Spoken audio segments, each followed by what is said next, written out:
Kenapa saat rapat dengan Menteri Keuangan, Bapak-bapak tidak pernah mempertanyakan ini? Kalimat skakmat dari Purbaya Yudi Sadewa ini menjadi puncak ketegangan dalam rapat di DPR RI.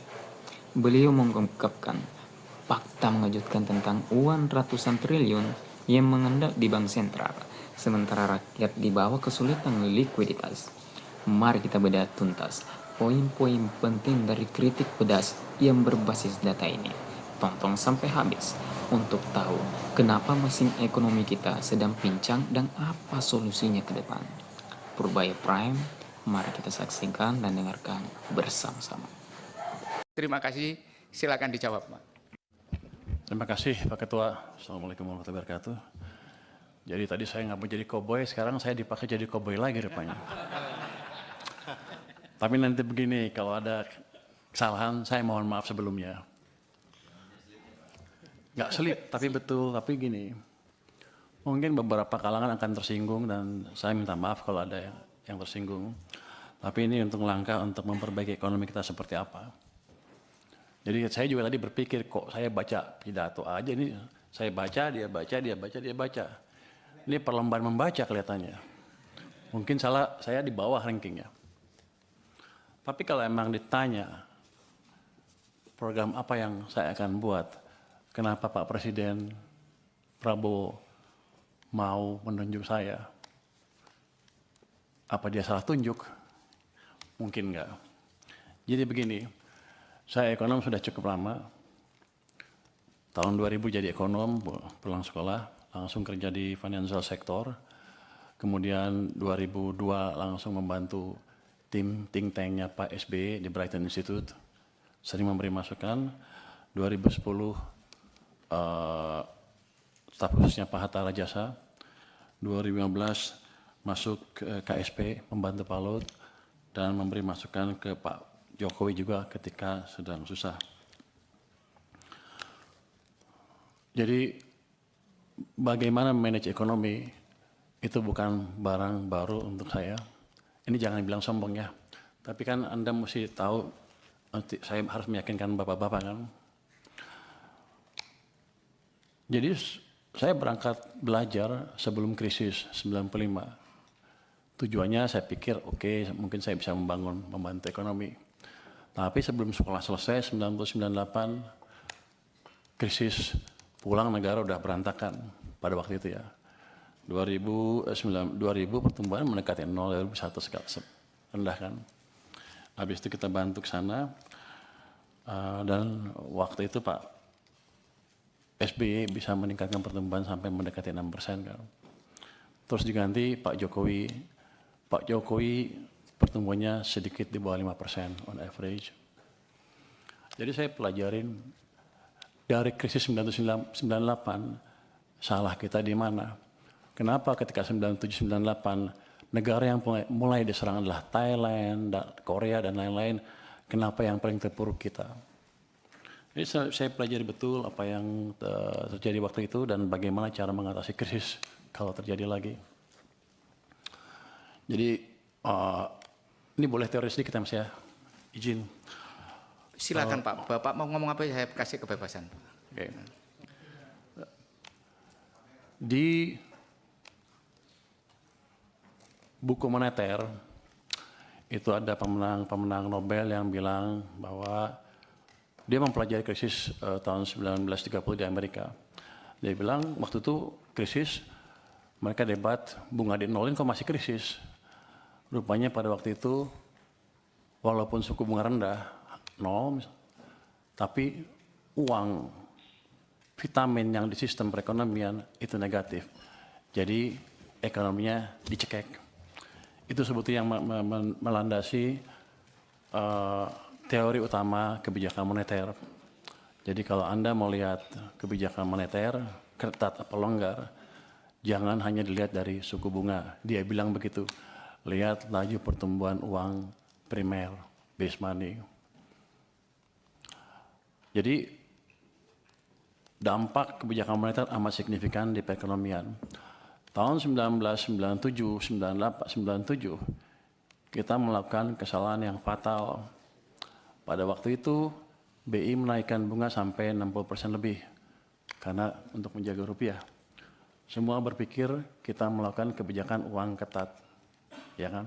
Wah, bunga tinggi perusahaan mana ada yang pinjam. Tapi kalau kita lihat di belakangnya apa yang terjadi? Kita mencetak uang, base money itu tumbuhnya 100%. Jadi kebijakannya kacau balau.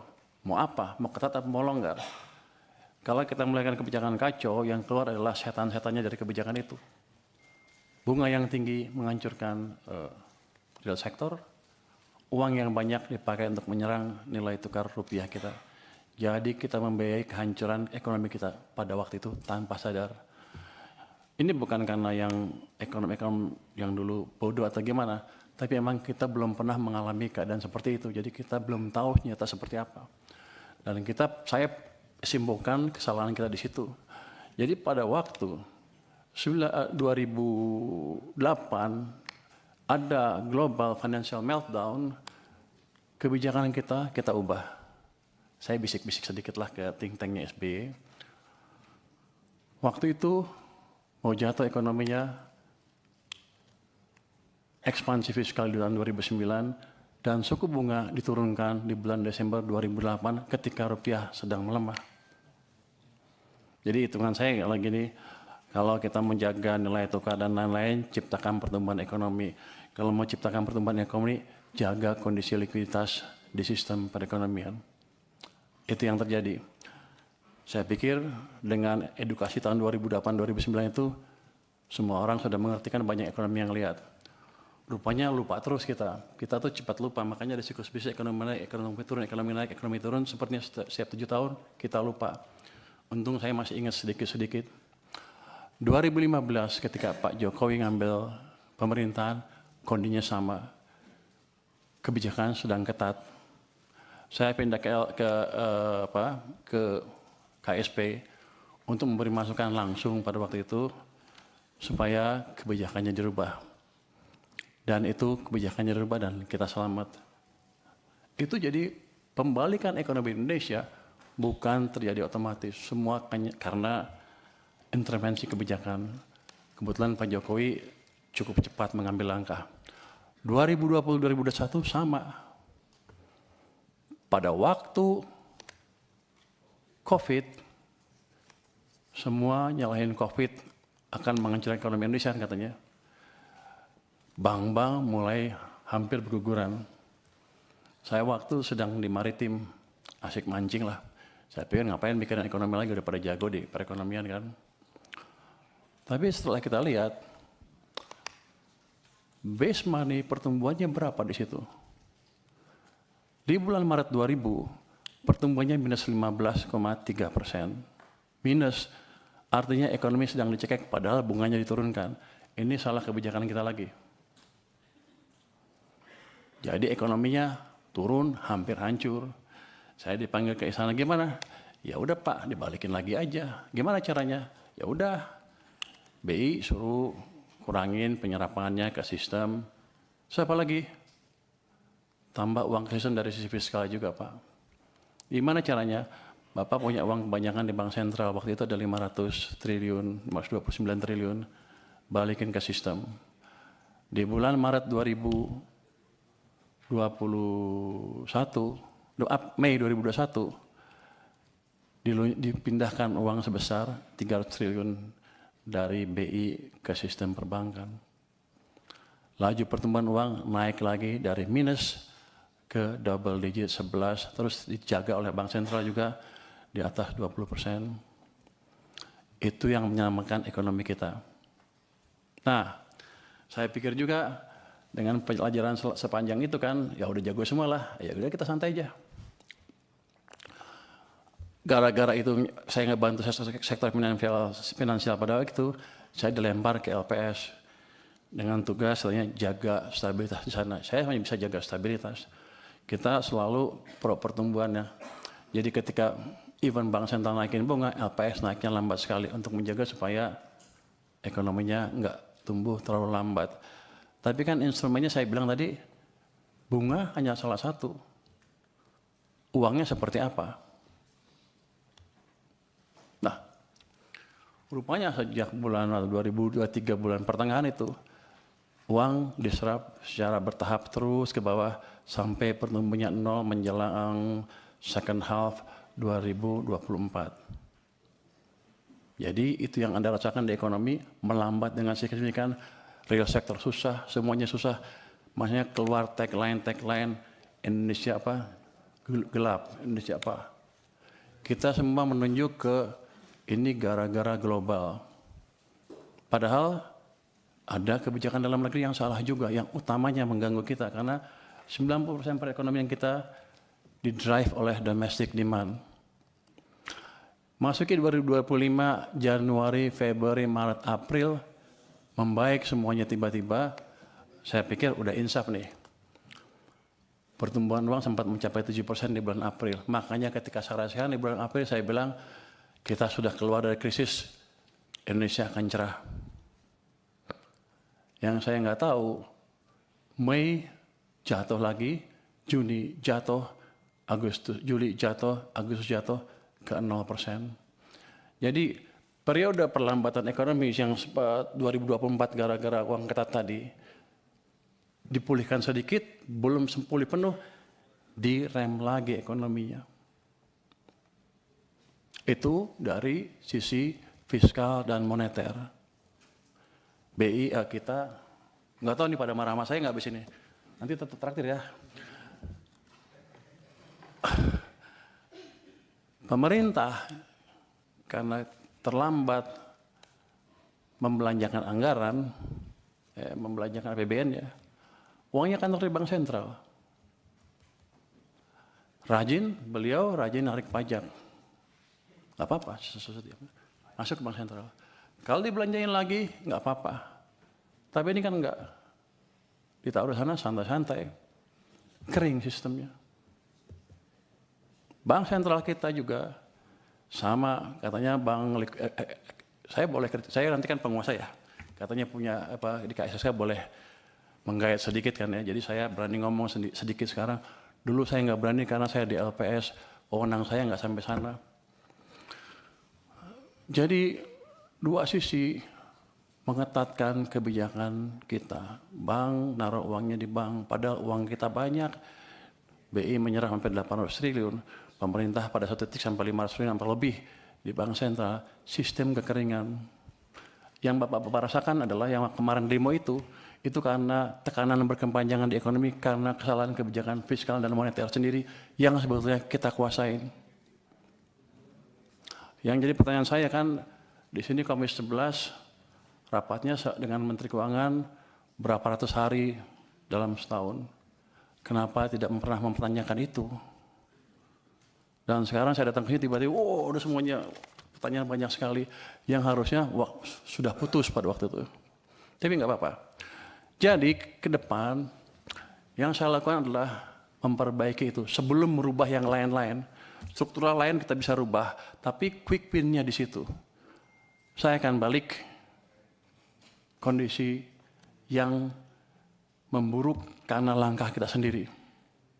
Oh gimana? Ya paling bagus kan percepat belanja anggaran. Oke, belanjanya cepat-cepat.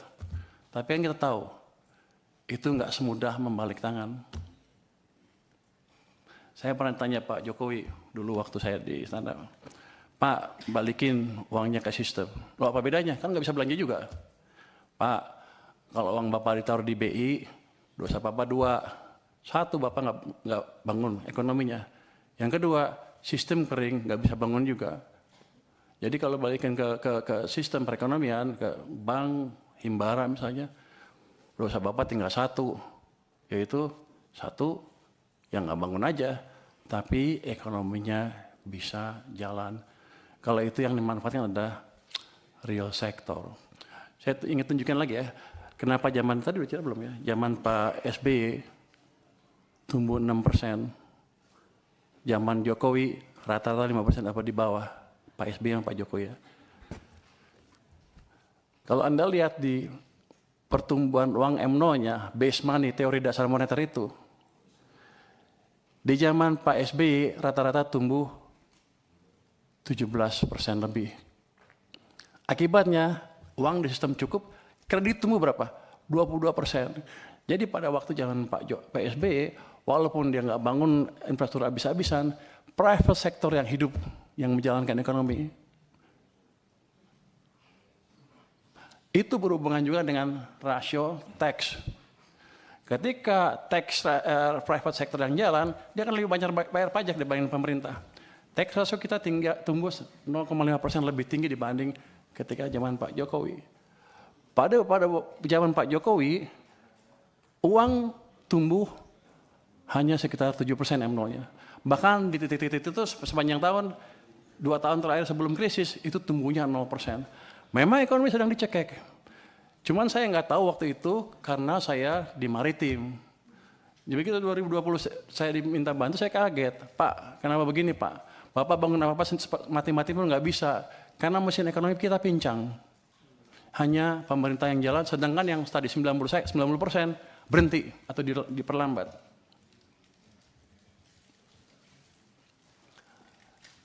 Zaman Pak Prabowo juga bisa sama. Ini sekarang masih baru.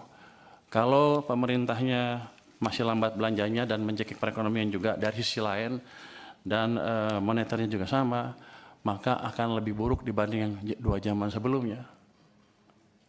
Dua mesin mati. Jadi tugas saya di sini adalah menghidupkan kedua mesin tadi, mesin moneter dan mesin fiskal. Nanti saya mohon restu dari parlemen untuk saya menjalankan tugas itu. Langkah pertama sudah kami jalankan. Saya sudah lapor ke Presiden, Pak, saya